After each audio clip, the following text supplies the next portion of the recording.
Hi, everyone. I'm Ryan White. I am here with my friend and colleague and brilliant filmmaker, Matt Wolf. First off, Matt, congrats on two films this year. I suppose one is 2021, but two films within the course of a year, which were both amazing in their own Thank right. you. But we are here to talk about another Hayride. Um, I just want to, I haven't talked to you about it at all, minus having watched it twice now. So I just want to start at the beginning and tell me how the project even came into your hands. And had you ever heard of her? I'm curious. I had not heard of her, and it was mid-pandemic. Spaceship Earth had just come out, and I was kind of itching to do something in a time when we couldn't really do anything. And I read the manuscript from my friend Olivia Lang's book, which had a short section on Louise Hay and her hay rides. And I found it intriguing, so I started poking around on the internet and came across these VHS tapes on eBay and Etsy. And so I bought them, and the footage was really kind of astonishing to me. It really captured in a almost kitschy way the 80s, but the subject matter and the message of Louise was uncanny to think about in the beginning stages of the pandemic that we've all been enduring for the past year. So, I thought the footage was really incredible, and I make films that are driven by archival, and I thought maybe I can pull out my old editing hat and do something with this. But when I found the narrator of the film, David Alt, who was in the New Age boy band that accompanied Louise, I really felt that there was enough material there to tell a more layered story about the AIDS epidemic and the way that we manage fear and confusion in the early stages of a pandemic. So how much footage are you talking when you bought it from eBay and Etsy? Did you just start by finding one thing or did you buy a whole collection? What are we talking? Not that much, maybe 6 hours of stuff. I mean, a lot of these self-help figures release not only cassette to audio cassette tapes, but VHS tapes with like speeches that they would give at events and conventions. But one of those video cassettes was called Doors Opening, a positive approach to AIDS, which features a lot of the footage you see within the hayrides. And it was that documentary that I just found captivating and unsettling and intriguing with these testimonials of men saying that they believed they were going to cure themselves of AIDS. And then I continued poking around and found, an AIDS activist who had recorded Louise Hay on Phil Donahue and Oprah and left it in a VHS tape in his papers that were at the University of South Carolina. So to me, that was almost evidence that she was an important and influential figure to different gay men during the AIDS epidemic. And yeah, I mean, it was kind of poignant to see this VHS tape in that archive, but I was lucky to be able to get that material that showed Louise entering the mainstream on those talk shows. Yeah, talk to me. So many of your films are based in archive. So talk to me about your relationship with archival. And also, I'm curious, how much did you end up collecting of her in the end? But talk about it in your kind of career in general, your filmography. Yeah, it's interesting. I've often decided to make films about people who are deceased or who are kind of mysterious figures, and there's limited archival footage of them. So I've often thought about ways to supplement archival footage, but in recent years, I've been lucky and have stumbled upon subjects where there's hundreds of hours of archival footage. For my last film, Spaceship Earth, there was a group that documented themselves in 600 hours of footage. With Louise, it's more limited, but I think I've become accustomed to having the confidence that one can construct a kind of comprehensive world through the footage that's found, just like the verite footage that some of us collect, over hundreds of hours. And, I'm really interested in kind of making old things feel new. Really looking to the past to understand the world today, and kind of something you might call like tracing footsteps, trying to inhabit the experience of people from another time. So it's in a lot of ways how I kind of relate to the world today. And as we were kind of at the beginnings of COVID, when I was making this film, that was my entry point, rather than being someone who picks up a camera and goes and starts filming in the streets, which is so vital and urgent. From a journalistic point of view, I'm someone who does the opposite and kind of tumbles backwards to make sense of what we're going through. You just mentioned making the old feel new, because one of the things I wanted to talk about with you was like we're basically the same age, I think.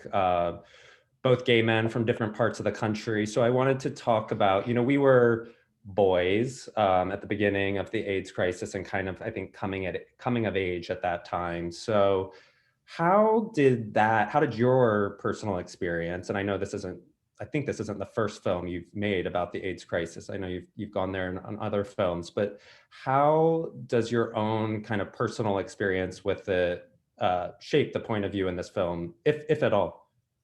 Totally. And I do think we're the same age. I was born in 82, and the footage, Oh, older. you're close.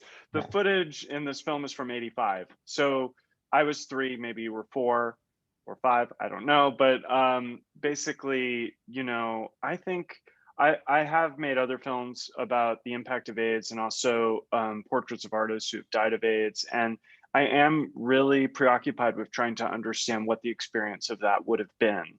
On a couple levels, I think about all of the mentors and peers of that generation who would be with us here now, transmitting information and knowledge and mentorship, and they're kind of hidden in plain sight or invisible in a sense. I also, I think, really want to internalize and understand the kind of trauma that a lot of people in our community experience during the AIDS epidemic. I mean, I think it's sloppy to make comparisons between historical traumas, but I think a lot of baby boomers are preoccupied by the Holocaust. It's something that they feel a proximity and a connection to, but may have not directly experienced themselves. And of course, there's so many historically specific elements of that.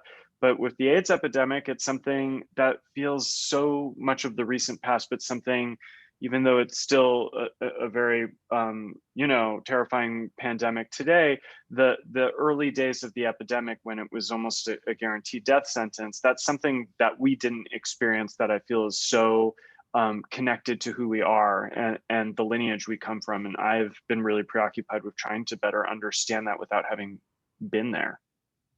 Is there, when I was watching it, and I've watched it twice now, and I love watching it also from a gay man's perspective, but I also love it just from like the visual fabric that it makes. It's so comforting to me to see the type of footage that I grew up with, or when I Mm-hmm. look back at my childhood, that's what it looks like. And I believe, if I'm remembering this correctly, that's all you use in the film, right? There's Mm-hmm. nothing else. But talk about that decision. And is it all VHS?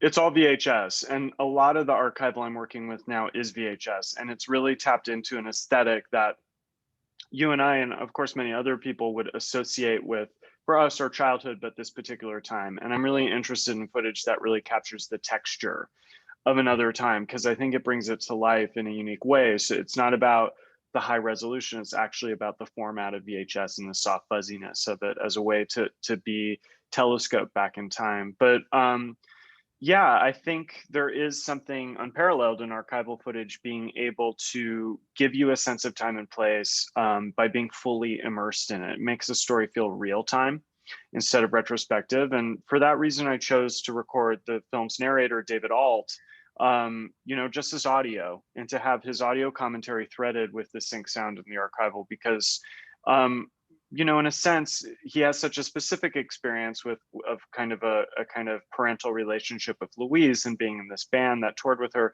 But he speaks for so many people who aren't around to tell their story. And I wanted him to function both as an individual but as a universal narrator, and for the viewer to be fully absorbed and immersed in this other time by totally existing in archival footage. How did you find David? Poking around as we do. I think I was looking for articles about Louise Hay, and I found 2 or 3 people who were part of the Hayrides who I, through internet sleuthing, saw were alive. And someone recommended David, who's like a spiritual practitioner who comes from the same tradition as Louise and was very, very close to her. And, when I heard about Alliance, the New Age boy band, to me, that was just such a fun way in too. I think I was really interested in also the nascent period of New Age culture in Los Angeles. Like, I never really understood that self-help and the new age as we perceive it today really had its origins in the AIDS epidemic. I think it was really like 4 or 5 figures who were growing in prominence on the West Coast who, held workshops and metaphysical bookshops or in their apartment who became increasingly influential and entered the realm of Oprah and Donahue. And so this was really just the earliest stages of something which is, I think, so influential and, omnipresent in our popular culture now. Yeah, I have to say I hadn't heard of Louise. Well, I had heard of her last year on an unrelated project, but I don't remember her from growing up. Me But I love neither. her. Yeah, and I love your film. First of all, it's 17 minutes, so it's very easy to share with people. So I've sent it to a lot of people saying, Oh, like, I think you're thanks. gonna love this, and it's less than 20 minutes. But last night I sent it to my mom, just because Hmm. she was a nurse during the AIDS crisis, and I thought she would find it interesting from that angle.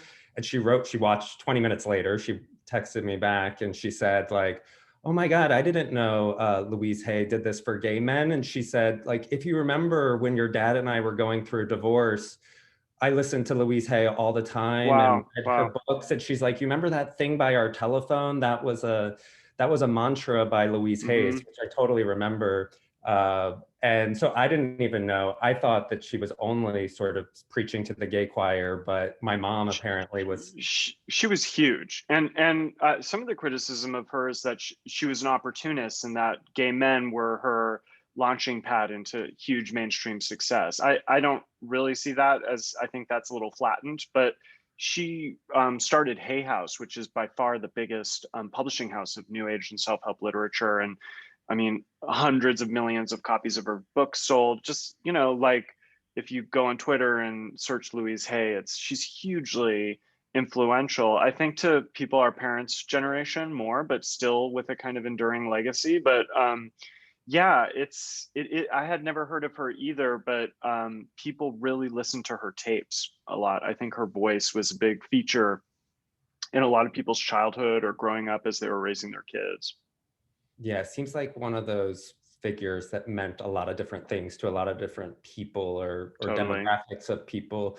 Um, you mentioned that there's some criticism of her, which is the whole film I love for this, but I really want to get your POV on it because I found the film like it's very, very, very simple in its structure, but I found it very provocative in the sense that I kept shifting in my point of view on her. And so I'm very curious, like I think we live in a world where we love binaries, which can be Hmm. very dangerous. And her binary is probably whether she's, I don't know what the word would be, a kook or a savior.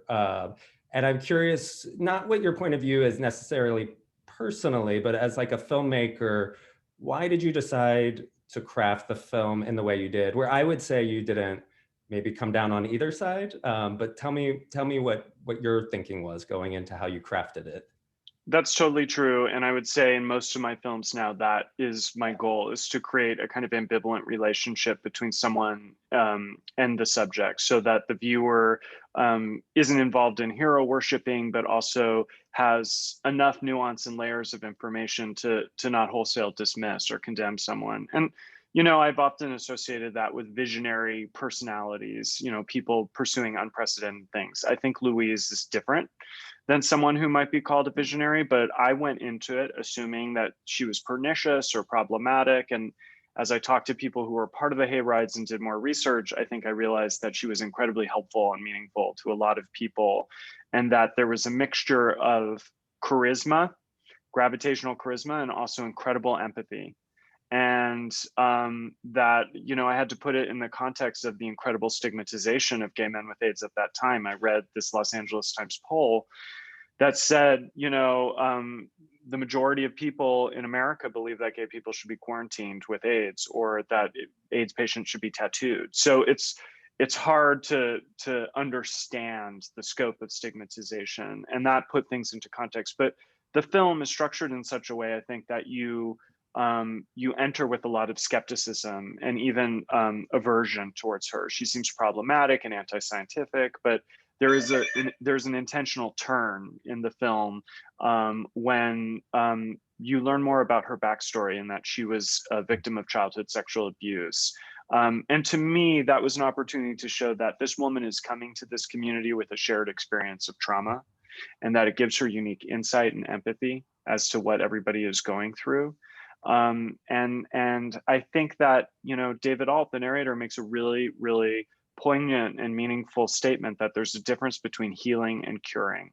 And that really struck me. And it was the one thing he really wanted to impart to me. And it made me really reflect on, you know, it's not so simple as her having an anti-scientific point of view, but in fact, she wanted to give people an outlet to relieve themselves from the shame that had characterized their lives, and that was being, I think, deepened by the incredible government neglect at that time. So, you know, maybe she cured people of shame, but that, I think, in itself was a deeply meaningful thing for people who face very little hope.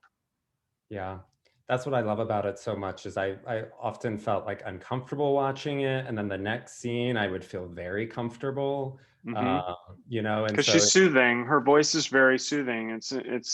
It's absorbing, and her visual presence. She's very comforting, but also she says things now in historical retrospect that are problematic, and could right. be harmful to people. So I really like when films make you hold two things at once, and to grapple with how, as you said, that we're neither good or bad. People aren't evil or benevolent. That there's things about all of us. That's the complexity of who we are as people. We are multiple things at once. You mentioned you made it obviously during the year of COVID, you know, and you said you don't like to compare traumas or plagues or things like that. But I want to know how COVID affected you making the film, both practically speaking, you know, from a filmmaking point of view, but I would imagine thematically as well, and some of the things you brought into the film. Yeah, I mean, I made it because of COVID, both circumstantially. I wanted to make something in which I didn't need to really, from the onset, collaborate with people or do any production in person. But also, I wanted to make something that was about the thing, but not about the thing, which is, I was saying that a lot during the release of Spaceship Earth, which is about a group of quarantined people. It's, in a way, it was, had nothing to do with our quarantine, but in some ways had everything to do with it. And it was this opportunity to reflect on the thing without talking about the thing. Nobody wants at that moment to see a film about COVID. And I think I wanted to keep doing that, to find something that was relevant towards what we were going through, but that wasn't explicitly about it. So for me, it also was an exercise to really scale down. As filmmakers, like, we often get into the bigger is better kind of wheel, and you know, I feel like it's really important also to retain our ability to work in really small and modest ways. And so I hadn't edited anything in 5 years, and I took it upon myself to really get back into it and to edit something and to just kind of go back. A lot of You this you film, edited it yourself? yeah, and Oh, wow. and a lot of this film feels like just like tapping into myself in my early 20s, when I just kind of had an idea and jumped into it and made it and didn't have resources. And I feel like that was the kind of spark behind this film. And I was fortunate to have other collaborators come in towards the end and to help me get it across the finish line. But that spark was something kind of pure that I associate with when I was a younger filmmaker. So I think COVID and the confinement and constraints that we were experiencing is something that allowed me to get in that headspace. Yeah. I think I just have time for a couple more questions, but you mentioned bigger isn't better. And Hmm. I'm curious how that played when it comes to form, like the decision to make a short film. Why make a short film with this subject? What sort of dictated that? And were you ever tempted to make a feature? No, in fact, so many of my ideas I think would be great short films and not good features. And I think as filmmakers, we often have to show restraint and not try to overstretch the breadth of the stories we want to tell, because there's lots of stories that are great short stories, you know. And I think there are outlets to show short films, and that, as you said, something that I think is really exciting about short films is that it is easy to watch. If I send someone a link to this film, it's not a big commitment to watch it, but I think it has just as much impact as a longer form story would. It's sometimes I make the example, is this a New Yorker article or is it a whole book? And when we make features, we're making filmic nonfiction books, you could say, whereas there's plenty of long form articles that have deep impact and circulate widely. And I'm really interested in making those as well. And so I actually make a short between every feature that I do. It's a bit of a You do? brain. Yeah, I do. I have 72 minutes of them now, I realize. But it's it's something I like to do in which I have creative control and really limit the scope of how I'm working because I think it's a good exercise and I don't want to lose the ability to work like that, even as I pursue bigger and more ambitious projects. Do you ever do them at the same time or you alternate? Sometimes I'll gather material and get stuff together. Like I made a short about the civil rights leader Bayard Rustin several Yeah, years ago, great film. and I kind of like scanned material and developed access in the relationship while working on other stuff. But then when I finished a big project, I just, you know, to avoid that kind of dip, that crash after a project, I just jumped in and I made that. And so in a way, sometimes it's on the back burner, but it is a bit of a thing for me to make a short in between a feature as like not an exercise, but as a practice in a way. Just my final question. I'm gonna pick one. Oh, so I mean, talk about soothing, but also feeling uncomfortable. I'm very interested in your choice for the beginning and end of the film, like the final shots. Hmm. It feels kind of bookended in a way where from the very beginning I was drawn in a soothing but also uncomfortable way, and I feel like I was like taken out of the film in that way too. What was the decision-making process on how to begin and end the film? Because you must have had, I mean, you obviously had hundreds, if not thousands of hours to choose from. So what was your choice there? I mean, I knew I wanted the film to begin with both that shot and to end with the shot that it is. I just immediately knew that because the first shot is so disorienting and disarming to see this healing circle with this woman in a white kaftan presiding over a group of gay men. Like I wanted to for people to be just completely startled by the first image. And then the final image That is real music? Is there ambient music in the yeah, opening? the Not your flute. music. No, it's not my flute. Yeah, It's their man. I flute. was like, yeah, I was like hallucinating from the very beginning in Yeah, her world. I did research on new age flute music to think about the score, but I didn't go that way. But in the end, she says this signature kind of thing about her, about love and healing and positive thinking. And the camera zooms into her face and she makes this smile that made me really uncomfortable. I was like, is that an evil smile? It made me really, really uncomfortable. But I knew that I could make a film that you could arrive there and you wouldn't simply feel that something was wrong. It was an image that captured my own ambivalence about her as a figure. And I knew it was the most complicated image of her because she wasn't in that kind of motivational speaker mode. It felt like a true image of her, and it's hard to explain. It stirred a lot of feeling in me, and I wanted. I often think of the last image of a film more than the first image or the first thing that's said, and how do you land on that last thing, and how have you developed the full complexity so that that last thing is loaded with meaning. So I always knew that was the last shot. That's awesome. Yeah, I like how you landed us then. Well, congratulations Thank you, on a Ryan. Thanks beautiful for doing film this. and something I feel like, I don't know. I feel I'm gonna watch it a third time. So Oh, I hope thank people you. watching this, if they haven't seen it already, will watch it. I think it's incredible what you pulled off. And you did a short. It's 17 minutes and there's such a like journey even in 17 Mm, minutes. So congratulations. I hope it all thank goes you. well and good luck.